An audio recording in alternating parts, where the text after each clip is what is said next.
long is the podcast? Because the story is very long. No, but I'll keep it abridged. I think the highlight to start with is that I did not come about it in any way that seems typical. Sometimes I think the most interesting stories people have are the ones where they didn't anticipate themselves in the role they're in. And I never thought I would be a tech startup founder. It was just not in my vision at all. I was born in Costa Rica to a father with schizophrenia and moved to the States and was on free school lunch programs and food stamps and, really had to work hard and get scholarships. And so my plan was to be a doctor. That was what it was going to be. And I got to college and I was pre-med and I got into the classes and thought, not only do I not really love this, I'm not very good at this. I'm working way harder than my peers and it isn't coming naturally and I'm not enjoying it. So I shifted to focusing on what I loved, which was storytelling. Had always been a writer and a photographer and the editor of my yearbook. And so I majored in film, and the first film I ever made was a documentary. It was my senior thesis project. And it was about a family whose 19-year-old son had just been diagnosed with schizophrenia. And I actually do get goosebumps on my arms because I know that was the moment. That was the moment where, they talk about entrepreneurs having this like lightning strike. And I don't know that, maybe that's what that was, but it felt like this calling of it can't just be a docuseries. Even if I was lucky and got Hulu or Amazon or Netflix or HBO to pick it up, it can end once the story is told. You inspire people, but how do you help people who are suffering find other people who have navigated the same thing? Because so often it's such a hopeful experience to be at the beginning of like a treacherous mountain climb and to have someone who's at the top be like, hey, let me tell you how I got here. And so that was really the start of it, that I thought I have to build a way for people to come together. I don't know what it's going to be, tools that they can use to, maintain and manage their mental health, the better off they are in the long term. How do young people like to communicate? And it was like, oh, there's a match there, like asynchronous communication and video communication. So Marco Polo was big during the pandemic, and young people communicate on Snap and video all the time. And so this idea of asynchronous communication was big. And at first I thought it has to be video and audio only, because that's the only way to make it human. And then in one of kind of the first meetings I had, and I don't know if it was with a therapist of my son's or a developmental psychologist, I learned that 40% of autistic people are nonverbal. And I thought, well, I'm never going to create something my son couldn't use if he falls in that category, because we didn't know at the time if he would talk or not. And so then I thought, well, and also text is a little easier. So it's interesting now, we can talk more about like present day app, but is that most asks for hope, can't like write the code and just be like, here it is and here's how it works. So what I did, and what I would encourage anyone who is thinking of, has an idea they think can change the world and thinks only about the reasons why you can't do it, is to lean into what you're really good at. And I was really good at storytelling, and I was really good at video, and really good at making people feel safe and comfortable. I had, spent my career building brands for venture-backed startups and companies just, that didn't exist yet, but wanted a Kickstarter video, and Fortune 300s. And so I'd really...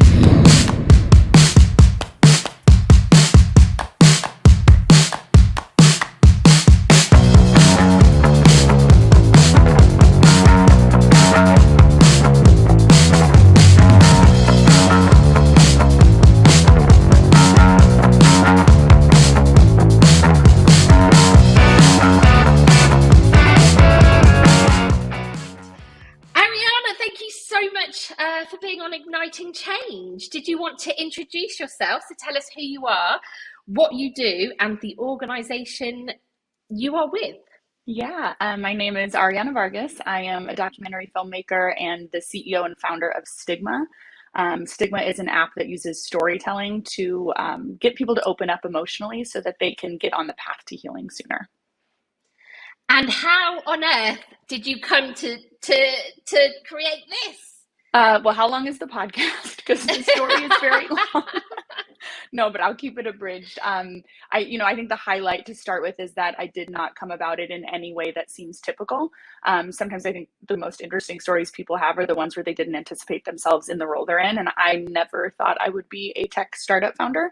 It was just not in my vision at all. I was born in Costa Rica to a father with schizophrenia and moved to the States and was on free school lunch programs and food stamps and, really had to work hard and get scholarships. And so my plan was to be a doctor. That was what it was going to be. And I got to college and I was pre-med and I got into the classes and thought, not only do I not really love this, I'm not very good at this. I'm working way harder than my peers, and it isn't coming naturally, and I'm not enjoying it. So I shifted to focusing on what I loved, which was storytelling. Had always been a writer and a photographer and the editor of my yearbook, and so I majored in film. And the first film I ever made was a documentary. It was my senior thesis project, and it was about a family whose 19-year-old son had just been diagnosed with schizophrenia. And I interviewed him, but also his two older siblings, his mother, his father, and then a researcher on schizophrenia at the National Institute of Mental Health. And part of the reason was that I understood from my lived experience that mental illness doesn't just affect the person who's going through it, it affects all the people who love that person. And then there's a lot that's unknown about mental illness. So as a child, when I told people that my father was schizophrenic, people were afraid. Or shocked, or sometimes had a negative response. And I always say it's not because people are inherently unkind, it's that we fear what we don't understand. And when you think about the way that human beings form an opinion on something, it's typically, if you have lived experience, you tap into that. And if you don't, you call to your memory anytime you've ever heard a word or a label or a description. And so as a young person, the only time you ever heard schizophrenia anywhere in the media was on Law and Order, or the evening news. So on crime shows or on evening news programs that often focused on crime. And so it painted this picture that was really misrepresentative of people who were schizophrenic. So that was, in college many, many years ago. That was kind of the first time that I had contributed a story to the public conversation. I wasn't well known, so it's not as if a lot of people saw it, but I felt like I was doing something to eradicate some of the stigma. It would not be until, not 20, maybe 10, 15 years later, that I started work on the path that got me to where I am now as this tech founder. And even that didn't start with me wanting to build a tech company. It was still all about the movies. I had an idea to do a docuseries in 2011 called Stigma. Every episode would focus on a different misunderstood mental illness and show an honest but hopeful portrayal of people living with that condition. And I was afraid, and I had imposter syndrome, and I was like, you have to have more money to do something like this. And so I created a lot of excuses for why I wouldn't do it. And then in 2019, my best friend was diagnosed with a rare and aggressive cancer. And it was just one of those moments in life where, she was the picture of health and then she wasn't. And it went really, really quickly. And at one point, a few months before she passed away, we had a conversation where she made me promise to her that I would not wait to live the life I want to live. And, those things you hear in movies, when you hear those conversations, you process it rationally, but when it's someone that you love who's not going to be there anymore saying it, you feel really called to do something. So for Lauren, not for me, I went and shot a short film about mental health, but specifically about someone living with complex PTSD. And what I had noticed was that a lot of PTSD stories in the media and in film and television focused on one particular lived experience, which was that of a combat veteran or someone who had been to war. And that's an incredibly valid and important experience that can lead to, post-traumatic stress, but it's not the only one. And when we look around the world at the number of children living in poverty, which means that they are at a higher likelihood of adverse childhood experiences or ACEs, and they are exposed to trauma, then that trauma left unresolved can be really problematic and materialize into mental illness for them. And so I thought this is an important story to tell, to just give a different angle on this misunderstood condition. So I recorded it. I got to edit it in time for Lauren to be outside of the subject, the first person to ever get to see it before she passed away. And it was really, really meaningful. She passed on May 12th, 2020. And then I did a premiere on YouTube because it was the height of the pandemic on YouTube, and had some, maybe a few hundred people attend, which I was really excited about. It's on Amazon Prime, and so people could see it there. And I started getting messages from strangers right away. And I was getting one of three messages, either, thank you for telling this story, can I share my story? Or when are you going to do an episode about, and then they would share some personal experience they had or a loved one had, or they would say, can I talk to the subject of that film? And I think that the primary reason why I learned sort of after the fact was he talked about being a survivor of child sexual abuse. And a lot of the messages that I got, there was nothing close in volume. There was nothing close in the messages I got to the messages he got, the volume of messages almost exclusively from men, almost exclusively from men who had survived child sexual abuse. And so many of them said, like, no one talks about it. I can't believe you talked about it. Like, same thing happened to me. And I remember one day when he said, I just got a message from a guy who looks like he's probably in his 60s on LinkedIn as an in male, who said, same thing happened to me, but I've never told anyone until now. And every time I tell that story, I actually do get goosebumps on my arms because I know that was the moment. That was the moment where, you know, they talk about entrepreneurs having this like lightning strike. And I don't know that, I mean, maybe that's what that was, but it felt like this calling of, it can't just be a docuseries. Even if I was lucky and got Hulu or Amazon or Netflix or HBO to pick it up, it can end once the story is told. You know, you inspire people, but how do you help people who are suffering find other people who have navigated the same thing? Because so often it's such a hopeful experience to be at the beginning of like a treacherous mountain climb and to have someone who's at the top be like, hey, let me tell you how I got here. And so that was really the start of it, that I thought I have to build a way for people to come together. I don't know what it's going to be. So I started reading a lot. And I try not to say research because I'm not a researcher. And I know there are very specific rules around research, but I read a lot of other people's research, and I read a lot of books, and I listened to a lot of podcasts, and started to familiarize myself with the areas of mental health that were outside of my lived experience, or the areas of neuroscience that helped explain why I thought this was, you know, sort of inherently, I was like, storytelling, that's really the key to all of this. And I thought it was because I was a filmmaker. But then as I started to learn how we're wired as human beings, both for social connection and just how our brains work, I realized there was really something there. And I then went about thinking, well, okay, because I'd worked at startups before. I wasn't a stranger to technology, but I had never been a product owner. I had never been a CEO. I had never raised money, like all of the things you have to do. And so I start thinking about it, and I think to myself, and I had another experience that's probably worth sharing. I'll share quickly, but 6 weeks after Lauren died, my only child, my son River, at 24 months, 20 months, I always forget, but was diagnosed with autism.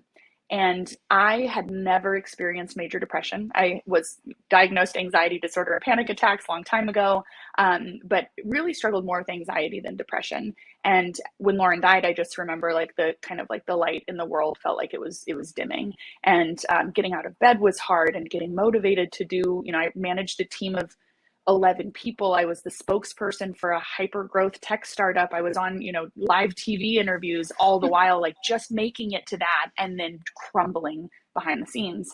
And then I got this news, and I don't think I've yet found the words in telling this story for, you know, a couple of years now to explain what that felt like. Cause I was terrified. I was lost. I didn't know what to do. And well-meaning friends, when I finally told people, which was months after, not because it's something to be ashamed of, but because I didn't know the words. I knew vocabulary mattered. I didn't know how to say it. I didn't know how I felt about it. But I put a post on Instagram, and it was like the way I communicate, which is video. So I took all these beautiful videos of River. And I remember when I told friends and family early on, they were like, he's not autistic. And it was like brushed off as this bad thing that he can't be, so don't worry. And that, again, doesn't come from people being unkind. It comes from them being, in a mean way of saying it, ignorant, but in a nicer way of saying it, just not knowing what they don't know. And I didn't want him to be judged. And so I edited this video of him, you know, smiling and making eye contact and engaging socially, and all of the things that people assume that someone who is autistic doesn't do. And when I did that, people started reaching out. And this is why, you know, I'm such an advocate for sharing what we're going through, because as soon as you say, I am struggling, people who love you, and even strangers who don't know you but know what you're going through, will reach out. And that happened in the form of a woman I've never met, who is the friend of a friend of mine from college. This like third degree connection sends me this message that's essentially on Instagram saying, you don't know me, don't respond to this. I'm writing you this message so that you won't respond to this. Don't respond to this. Like, she just went out of her way to be like, don't talk to me, which was a gift because I was overwhelmed. And she said, I'm only reaching out because I heard about what's going on. I have a son who's 6 and autistic. Here's a book I read in the beginning that I wish I had found earlier than I did. And so she sends me the name of this book, and it's called Special by Melanie DeMitt. And I recommend it to every parent who is facing, you know, a disability or a developmental difference or something they just didn't anticipate. And what was so great about it was that this woman said things. I actually like have it right here. I'm not kidding. I was just talking about it the other day. So this is a book. Yeah. River has drawn on it. But I did a video telling people about it because I was like, people need to know about this book.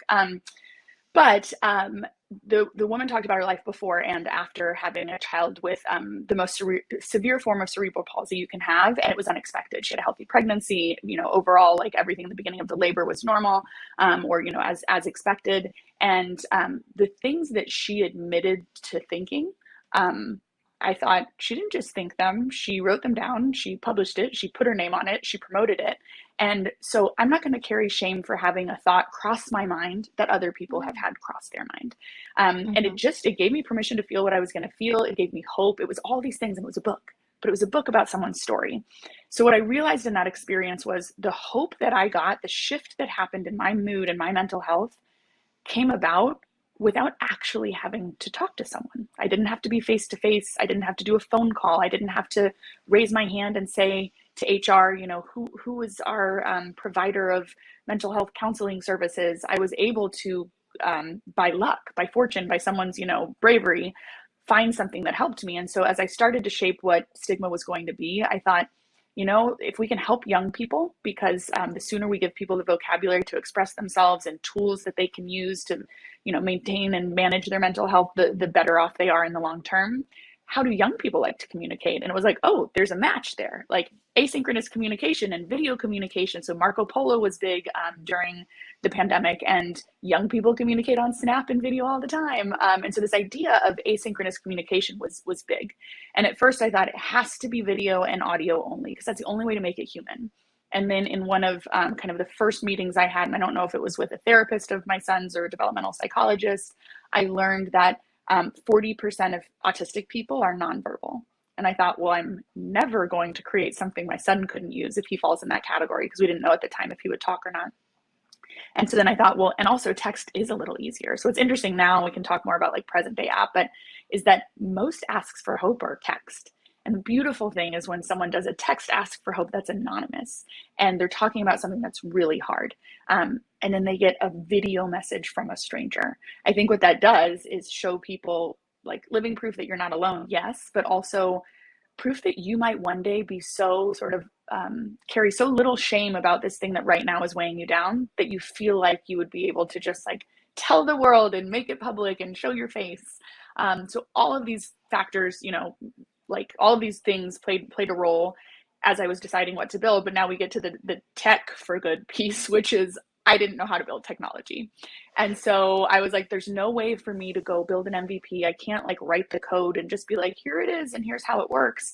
So what I did, and what I would encourage anyone who is thinking of, has an idea they think can change the world and thinks only about the reasons why you can't do it, is to lean into what you're really good at.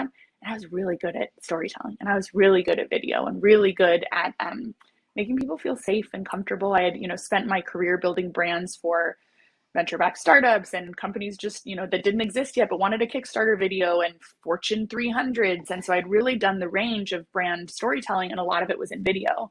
And I was like, okay, I can ask one of my best friends, to my creative partner, Sean Kelly. I can ask him to work for free on this.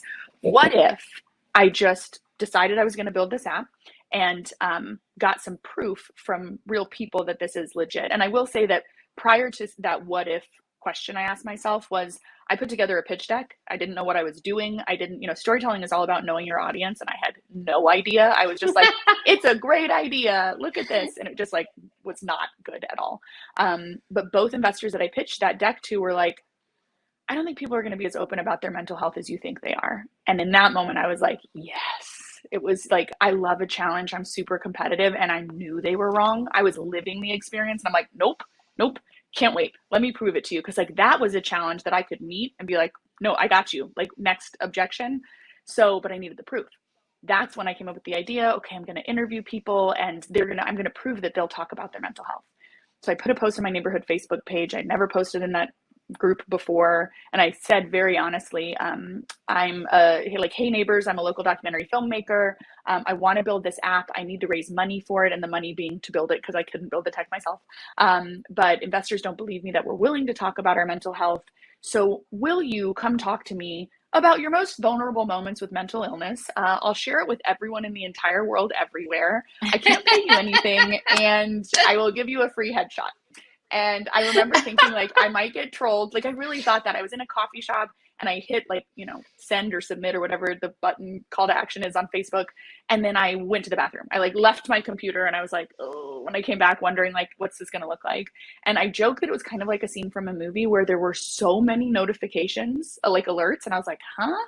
And people were like, as I watched, like liking it a lot and commenting and being like, Britt, you always talk about mental health. You should do this. And like, can I do it? I'll be out of town, but when are you, like, just this beautiful engagement. And I had said in the post, if you're interested, email me. Cause I wanted like one layer of friction to not just like a post. And then I had to like, and I thought I was going to be chasing people down.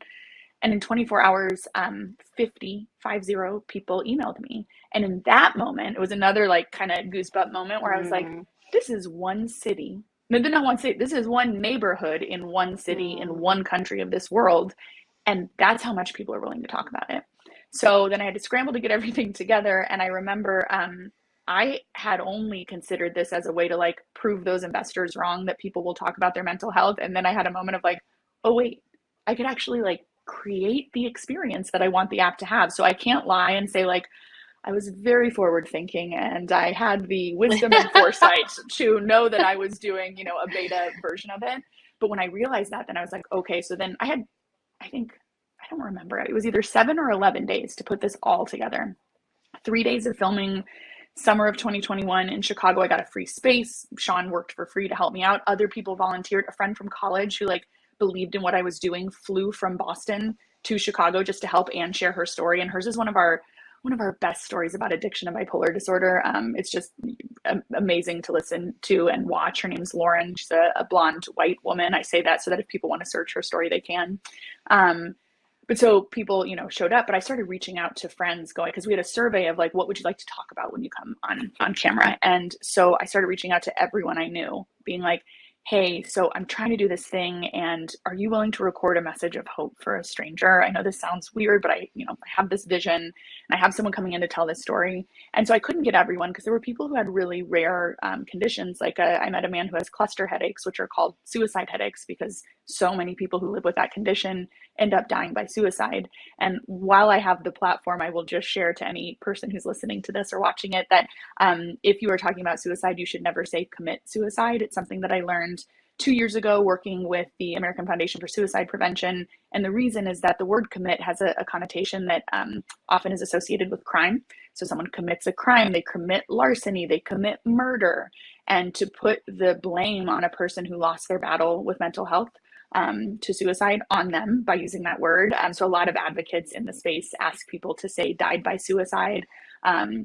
Or completed suicide. So sharing that in case it's helpful. Very, very helpful. I didn't know that. So that's really good to know. Thank you. Yeah. And I will also say that I know that I go on and on and on when I get excited. So please feel free to interrupt me anytime. This is brilliant. And it's such a genuine story of how this has evolved. It's really refreshing to hear someone speak so honestly about their journey, because I think there's always a perception, certainly in the tech startup world, that everything was meticulously planned and it's got a set way. But the reality is that's just not how life goes, especially not in the tech for good space, when to have that passion, to have that enthusiasm, to have that drive and tenacity to be able to get something off the ground, it is lived and breathed experience. And I think it's really wonderful to hear the story. So carry on. I'm dying to hear more. Thank you. So I had reached out to people to get these stories, and I didn't tell anyone who was sharing their story that this would happen. So I got to capture this moment. Because I'm a filmmaker, I knew to like have cameras rolling, and I had, 2 camera operators, Sean and another friend. And I said, when I get to this point where I say, let me see if I have any other questions, and grab my phone, that'll be the cue that I'm pulling up the video for them. And so then they would, shift where they were. It was just like fun thing to coordinate and orchestrate. But so I would say to people, by the way, there's one more thing. I found someone who shared your lived experience. They recorded a message for you. Would it be okay if I have them share it? And I had them use their first name. And so these people are sitting there on set. They've just been open. That, it's, a lot of people tell me it's been a cathartic experience for them to get to share it and share it without shame. And then they would watch this video of a person saying, Ariana, Paul, Lauren. And so then suddenly you're like, whoa, there's something about like your name being said. And I actually learned that from one of my investors. Stephen Glanis is the CEO of Cameo, and he is one of Stigma's early angel investors. That first time I went to raise money after this video was made, he said that, one of the things that feels so exciting about a celebrity recording a video for you is that they use your name and it feels so personal, like they know you. And I was like, that works here. Like it's, it's intimacy on a level that like is fair to use. It's not false intimacy. It's just, if you share your name and ask for hope, the coaching is to use their name. So I was testing out some of these things that I wanted to do.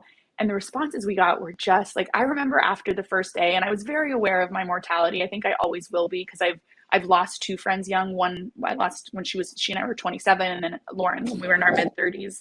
And so I think about death in a way of like, it's just something that I'm aware of every day. And I had a moment after day one where I was like, I said this to a friend, I said, I don't want to die anytime soon. But if I did, I would be so proud of myself.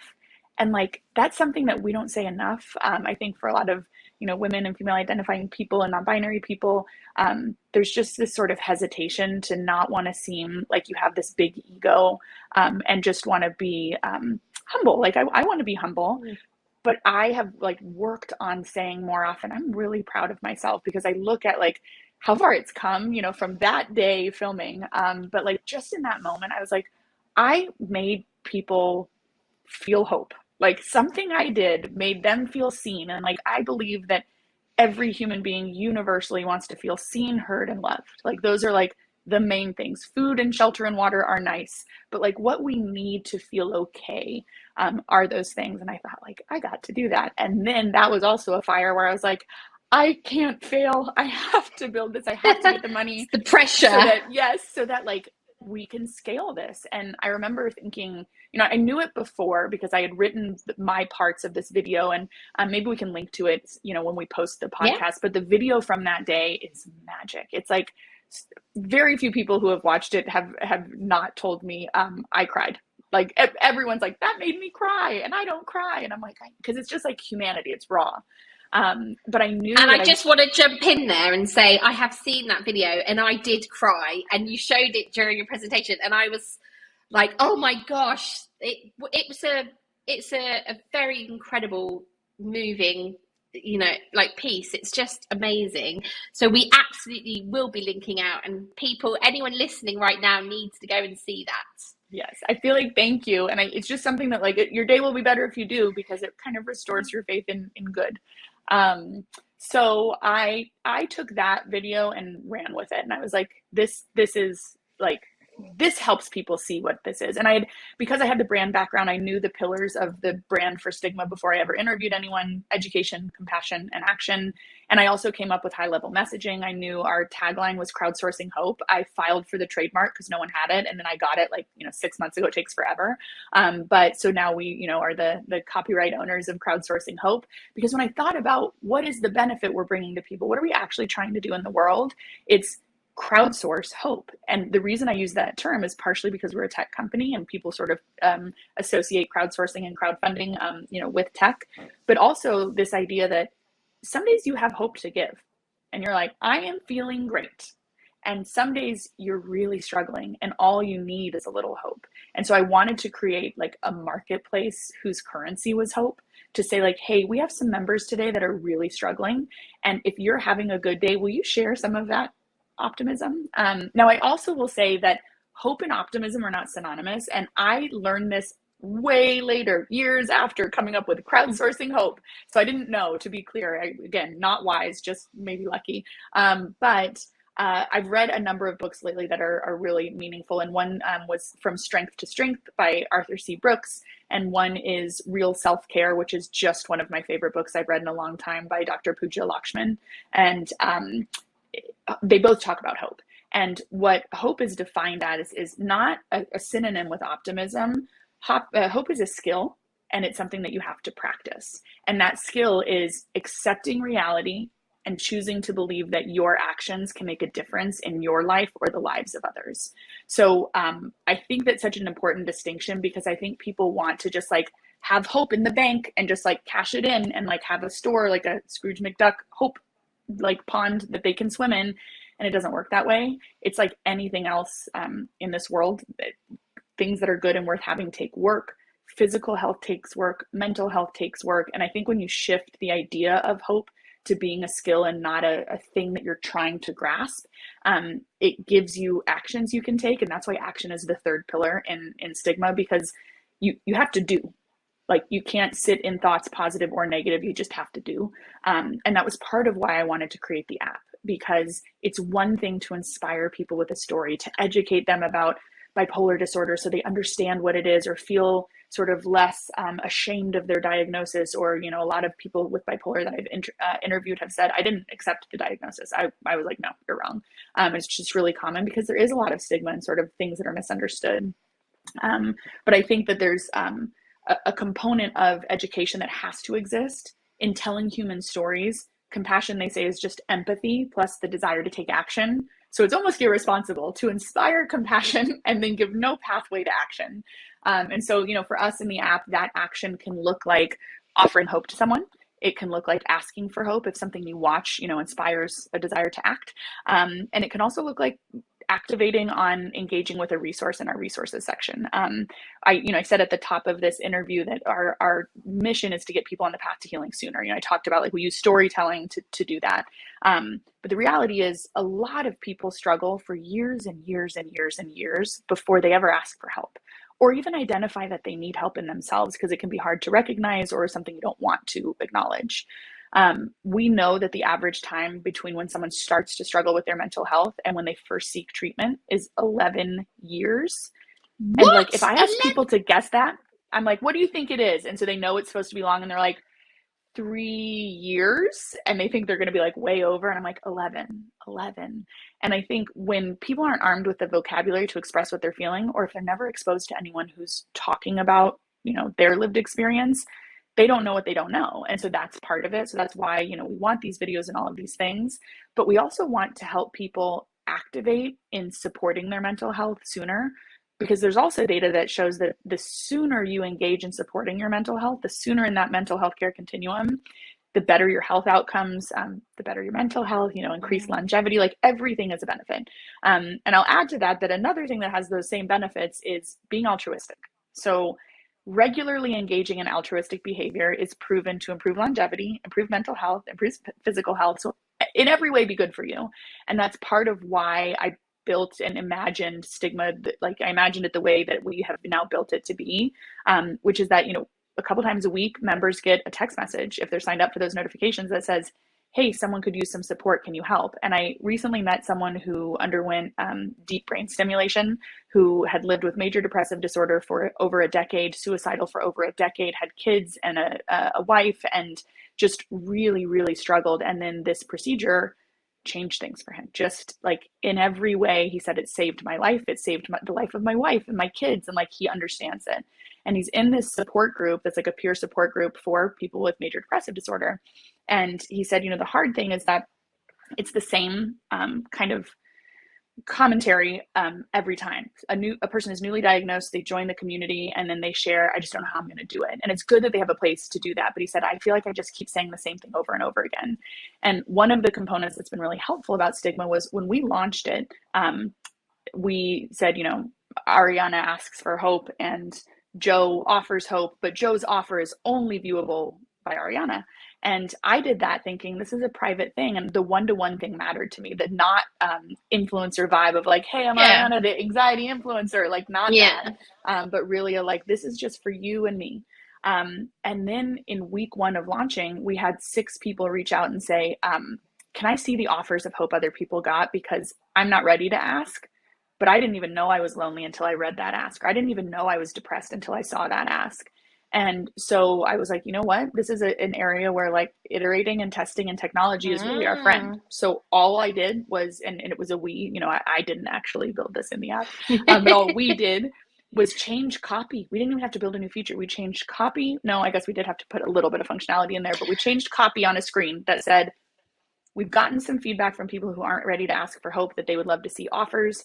This is not required, but are you willing to let us publish your ask for hope publicly in the hope feed, so others can view it? And it's a yes or no. And every time you offer hope, that question is there. And I used to be at like 90% no. I was like, no, I just, this is just for that one person. And then I started thinking like, I want to live the brand even more than I already do. And this might help someone. And so yesterday someone had asked for hope, and it was about having a bad day and not wanting to do anything. And I had a morning where I went for my morning walk and I got coffee from the place that I like and treated myself. And I did a really exciting call in the morning. And then I had stuff to do, and my mood fell off a cliff. It just like was gone. And I remember thinking like, I can't do the thing I need to do. I just felt terrible. And I was like, I know if I do a bike ride, I will physically exhaust myself. And that's always like a reset button for me. And then I started telling myself, well, no, you already went for a walk today. And like, you already did. And I was doing this internal dialogue, and I ended up just being like, F it, I'm going to do the bike ride. And it turned the day around. And then suddenly I open the app like minutes later, and there's this ask, and it's someone who was having the feeling I was having earlier. So I'm dripping sweat in the video, like very red in the face, which is part of our vibe too. There's no filters. We want it to be like very real. And I just said, I think I was supposed to do the workout so that I could share this thing with you and whatever. But those moments happen all the time. And it really is about like, no one had really created a mechanism for people to find each other in those moments, for people to say like, this is the label of the thing that I'm navigating, and to have others say, me too, I understand that. And one more anecdote I'll share, because I just think it's so compelling. Mental health, we are all at our company of the belief that mental health is something everyone has. I mean, I think it's reality, but I'll say of the belief that you can struggle with your mental health and never get a diagnosis. I mean, many mental health professionals I've interviewed have said like the number of people who will reach the level of diagnosable depression or anxiety compared to the number of people who will experience depression and anxiety on a level that never reaches a level of diagnosis, it's huge in the latter category. And so when we think about mental health, sometimes people are so quick to go to, well, I don't have that. I don't suffer with that. I don't have a diagnosis. And the reality is like, we all know what it's like to feel pain. Almost everyone has gone through grief, and that's a trauma. And so it's really about, navigating things that are traumatic. So we had a guy do an ask for hope that basically said that his wife wanted an open marriage, and he knew that she wasn't attracted to him, and he felt like he was going to lose her no matter what he picked. And it was just this person who was really struggling, and like, did an anonymous ask, like maybe didn't have anywhere else to go. And very quickly, a guy who shared his name, and it's public in the app right now, offered hope and said, hey, I want to tell you something. I was in that same position with my wife, and here's what happened. And he kind of goes to like explains what happened and says, so I was open to it, and it turned out that's not what she wanted, and she didn't even need to try. It was like the freedom to whatever. And it opened up this conversation for me to understand what I wasn't giving to her that she needed. And so if you thought of that story in a vacuum, you'd never go like, that's a mental health story. But of course it is, because it's trauma, and it's the things that are hard in life and that cause us pain. And the fact that, people can find each other and say like, you are not the only one. I think it's so beautiful. And that's really like these reciprocal social connection is one of the most powerful ways to combat loneliness. And there's a book called Loneliness, and it's by John Cacioppo, among other people, who was out of the University of Chicago and one of the foremost researchers on loneliness. I read that book, before starting Stigma. And I remember thinking, well, that's what we need. Like, how do we create a place where people can have those little moments? And so it's been quite a journey to build that. But it definitely sounds like it has been. But what's really encouraging to hear is the fact that it sounds like you are continuously improving. You're actively listening to how people are using the platform and what they need and what they want, but then thinking very smartly about how you respond to that. So you mentioned earlier, you didn't have to do too much technical fiddling in terms of the coding aspect, but it's making tweaks to copy, and the language that you use can actually be a really effective way of helping evolve the platform forwards. And I think that was a lovely example, because quite often people are very quick to jump in and be like, oh, we need to make a technical change and it's going to cost a lot of money and take a lot of time and all of that. But actually there is you need to think smarter, not like harder or work harder. You need to very, very smart and efficient with how you continuously improve. And I'm assuming, it's a big assumption here, Ariana, but the platform, you are going to continue to keep evolving. It sounds like it's been a huge success, and you are just continuously iterating. Yes. Sorry, I was holding the cough. I didn't want to cough over again. Don't worry, don't worry. We can edit that Well, out. exactly. I was like, just don't cough while she's finishing the question. Sorry, I've had this weird tickle and I'm not sick, but I'm like allergies or something. Don't worry, don't Okay. worry. Yes. So when it comes to advances, I think, that's always a limitation of an early stage startup, is that there's so much you want to do. There's so much, you need to make better. But what I will say, because I'm really proud of it, is that we built a low code web app first. And we were able to build that up with the help of a company that works on this specifically. They're called Unicorn Road, out of Chicago. And all they do is help founders stand up a low code MVP to start understanding if there's any kind of product market fit. We did that, again, less than $20,000. And we saw that people were engaging a little. So we're like, okay, we're going to build a mobile app. We had just raised around our first any kind of investment. And so we worked on a mobile app. We launched it August 2nd. I remember when we launched, I thought, this isn't very good. It's, what you dream in your mind is so different in the experience. And there's stuff that people bring up and you're like, I know that thing is terrible and there's nothing we can do about it. You're just sort of stuck on what you can do. And we launched August 2nd, 2022, late November, 29th, 30th. I got an email from Google that said, hey, we're picking you as one of the best apps of the year. You can't say anything. There's an embargo. Here are the media assets. And we'll announce it in a week at 7 a.m. Pacific time. And I was like, what? So I emailed our head of product, who's my friend Brett. And I was like, did you apply for this? I didn't apply. He's like, I didn't apply for this. So we still don't know how they found us. If anyone listening knows, thank you. And tell me who I can send flowers to. But it was like, okay, well, we'll see how many companies get picked and what this even is. And then they announce it, and it was 7. It was 7 apps in the whole world of apps. They picked 7, and each of the 7 won a category. And for us, we won Best App for Good of 2022. And that's another thing. It's a story I like to tell because I'm proud, but more importantly, because I'm a non-technical founder who found a way to get a proof of concept, who found a way to inspire people to join, who found a way to get some money to build a low code web app, to then make it a mobile app that was not great. And to be clear, it's still very imperfect. They always are in the early days. But it was doing enough good in the world that we got that recognition. And I think, to the topic of this podcast, that's to me what tech for good is. It's not perfect tech. It's tech that does that solves a pain point that is hurting people. I think it is, or the planet, which hurts people.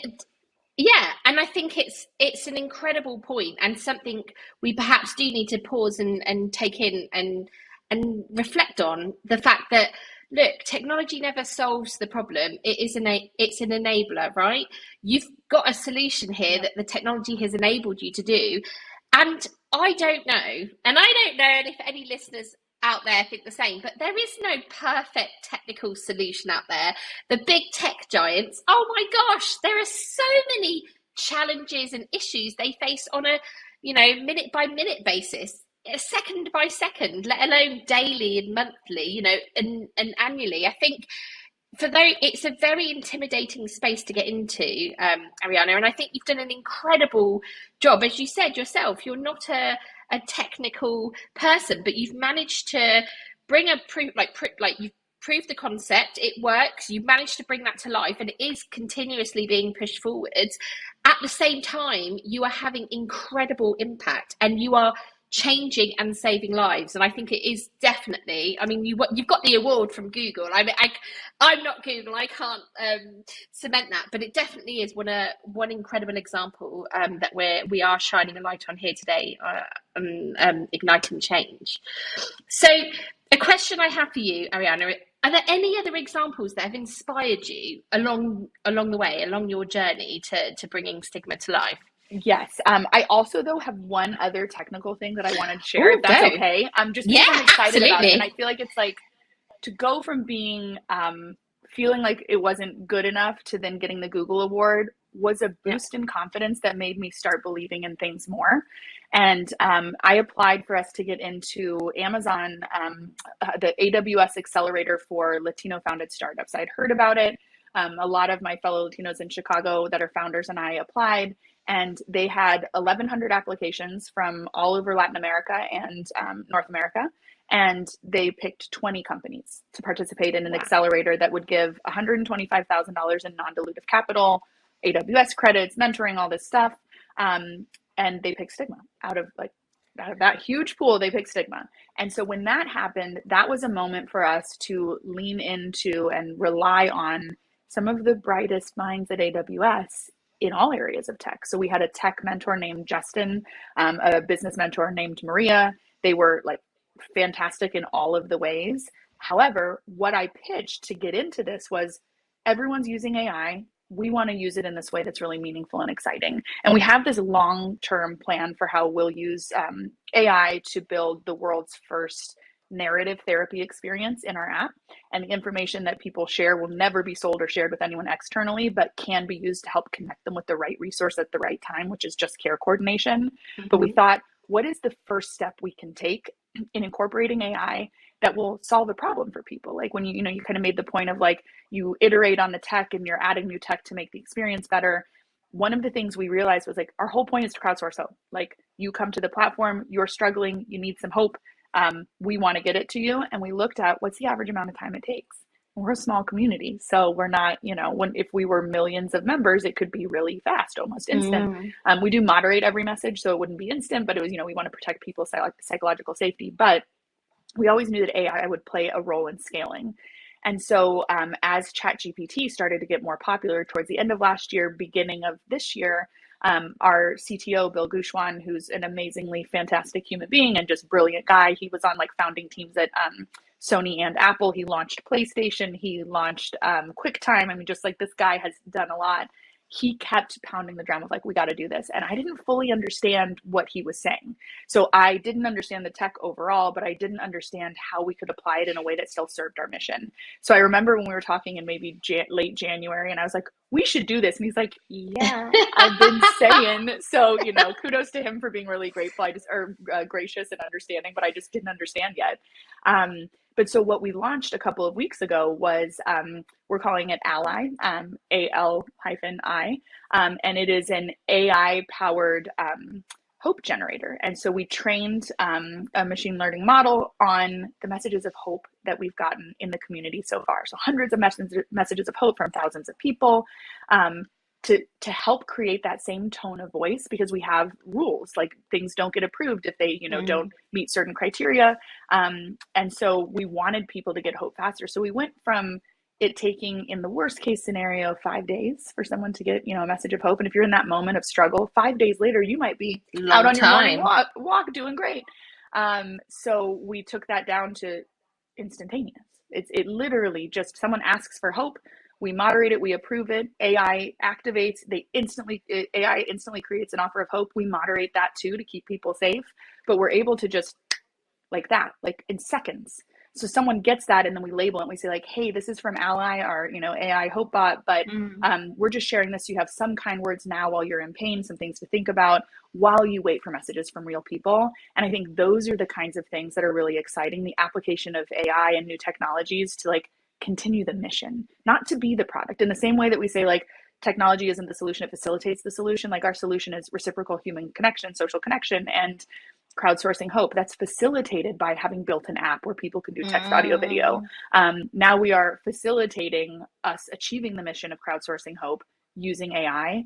And what's coming with the narrative therapy piece is really exciting. So just because it's a tech focused podcast, I wanted to make sure to get to share that piece.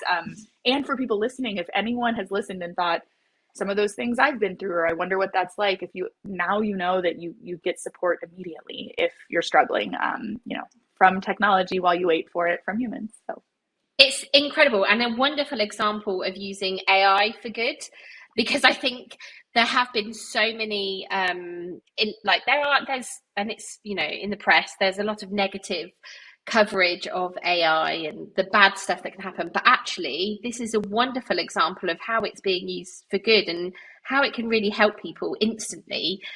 like help turn their day around. So incredible, absolutely amazing. And that's live now in the app. So Yep.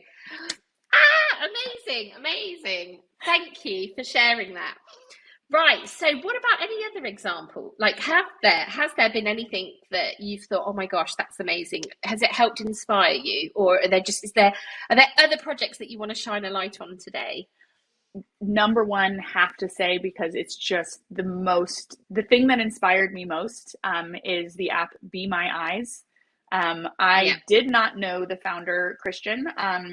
I just knew of the app. I learned about it early 2000, not early 2000, like 2012, 2015. I don't remember, it was a while ago, but early days of the app.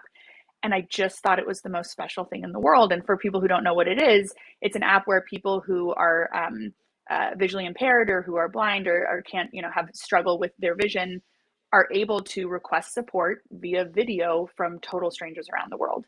And when I heard about it, I thought, well, what's this going to be like? And they kind of train you, and it's so simple. Like the user interface is super simple. Especially then, there was just not a lot to it. And it's like, we'll let you know when you're needed. And then they show you, I think at one point it was like, we have 250,000 visually impaired people who might need help. We have 7 million volunteers. And just that data point alone being exposed in the app, I thought like, oh, I'm part of this like cool big thing of people who have love to give and kindness in their hearts. And I thought that's amazing. And so this idea of a marketplace of helping people definitely originated there. And so I signed up and I used it. And I remember thinking, my entire day was made brighter because someone called and said, tell me when my oven dial is at 450, and they would turn it and I go, oh, a little too far, a little back to the right. They'd go and they'd go, thanks. I never saw their face. I never knew their name. I never talked to them again. But just this little ability to say I took a few seconds or minutes of my day and was able to make someone else feel empowered was incredible. And so the very cool thing is that years and years and years later, I'm coming up with the idea for Stigma. And I thought about that app all the time. I looked at the user interface. I thought, like, can I make it that simple? As I started to think through, when we didn't have a product designer in the early days, I was like, okay, what could this be and how could it work? And I sent an email to Christian, and said, hey, you don't know me, but I launched this app and I raised money for it. And it was in large part inspired by what you built with tech. Now, everything I shared at the beginning was my life experience inspired the desire for, destigmatization and normalizing conversations. But the mechanism to bring it to life was 90% inspired by Be My Eyes. So I write this message and he writes me back and is like, this is incredible. I can't believe what you've built. He's now an advisor. We talk once a month. He helps, like, he's been able to, he and his team, of course, but been able to like translate it into something that's helping businesses better serve people who are visually impaired, like their technology is. Like the way that he was able to, with his team, take this idea, turn it into something, this idea of helping people, tech for good, turn it into something bigger, get good amounts of funding, make it a global company, and then apply it in a way that it is a viable business, that they have a B2B customer, that they haven't diverged from the mission of helping people, is inspirational. And so I think that also kind of goes to say, like, reach out to anyone, because you just never know who's going to say, like, yeah, that what you're doing is cool. I want to help. And that is such an inspiring story, because there's so many people that just would come up with an excuse or make an excuse to not do that, because you think, oh, they're not going to reach out, they're not going to know who I am. But the fact that you did reach out and you shared an amazing story, and now he's an advisor, like, even better. Like, what a full circle situation that is. That's absolutely incredible. And it's important for any of you listening out there, if you are working on something and it has been inspired by someone else, don't hesitate to reach out. Do reach out. It's the human connection right now, I think, is more important than ever. And I think people, they might not always get back, and that's okay. Sometimes people are busy, or they might not see something, or they miss things.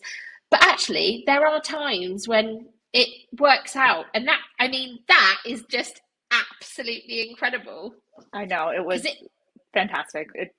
And it also gave me the confidence to do that more. So, like, for every one of those stories, there are probably 50 outreaches that don't turn into anything. But I've really learned that, and this is, I swear I don't work for LinkedIn, but LinkedIn has been one of the most powerful tools for me to get on people's radar. I shared that, the video we talked about that you watched that makes everyone cry, the proof of concept. I shared that on LinkedIn in 2021 when I shot that. And one of our biggest partners, so when someone on this question comes up a lot, but on Stigma, if someone expresses suicidal ideation, we assess risk based on the Columbia Lighthouse Project suicide risk assessment scale.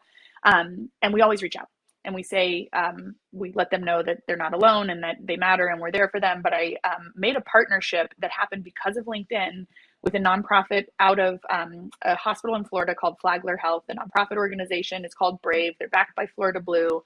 And all they do is work in high schools to help kids who are struggling and their families access resources. And it usually starts with a mental health conversation, but as a lot of people who work in the space know, there are a lot of social determinants of health. So sometimes, a kid is depressed, but he's not eating because there's no food at home, or there's housing insecurity or other needs. And because of that video, the executive director of that organization reached out to his team and said, we need to work with her. And I was a nobody, and that's not, you should never say that about yourself, but I was an unknown person. I mean, I still think that I am, but like really unknown. I was like sitting in my apartment being like, this could be a business, like by myself, really dreaming big. And he was like, I got an outreach being like, our boss said we should work with you. And I was like, yes, you should. That sound, put it in my calendar of nothing. But they were fantastic. And now when we have someone in that situation on Stigma, we connect them, and it's a connection. We offer it. We say, all you have to do is say yes to this email. Nothing else happens. I make the email connection. We step out of it. We do not get any personal health information, and they know how to work with you to understand if you have insurance or not, what you're, needing some support with, and helping you understand areas that you might need support that you don't know about. They're a fantastic partner, but like that came from me posting and sharing on LinkedIn. A lot of these kinds of relationships happen there. And I would say to people, listening who want to build a tech for good company, want to, use technology to like create good in the world. There's usually a business case around that. And if you just start sharing what you're doing and what you want to do and what your vision is on a place like LinkedIn, I really do think that wonderful things can happen. And you can also build out, like on my profile, I have the proof of concept video. I have the demo day from AWS. I have the demo day presentation from Techstars. And so people now, as it starts to happen that I get an opportunity to like speak somewhere, or do a podcast or whatever, you're kind of helping people know who you are and what you stand for, which is really just branding. But I wanted to share that too, because I do think that like, I don't know if I had reached out to Christian and I didn't have those things. Like if I hadn't thoughtfully planned how will I show up to someone digitally when I say I'm trying to do this thing. And the proof of concept video is the strongest asset I have. If I want someone to talk to me, if I want to speak at something, if I want an investor to consider making an investment, that is the link I share. Sometimes no deck, just that. And I say, this is the impact we're having. So I do think that anyone who's looking to make social impact with technology also should think about, how do I tell a story? You don't have to be a filmmaker, but like, what's the thing you can do to help people understand as soon as possible what your impact is? Because in the early days, the money you get and the early adopters you get are people who share your passion for the mission. Amazing. Absolutely amazing. Ariana, what an inspiration you are. And I, myself, all of us Cubes at 3 Cube, we wish you nothing but the best, and we can't wait to continue to watch the success that is coming your way. And I say success, but I really mean the positive impact that you're trailblazing. You are having that impact, and it's just, I would imagine achieving that on a much greater scale now, and watching you scale and grow, which is going to be incredible. So thank you very much for taking the time, Ariana. Yes, thank you for having me. This was wonderful.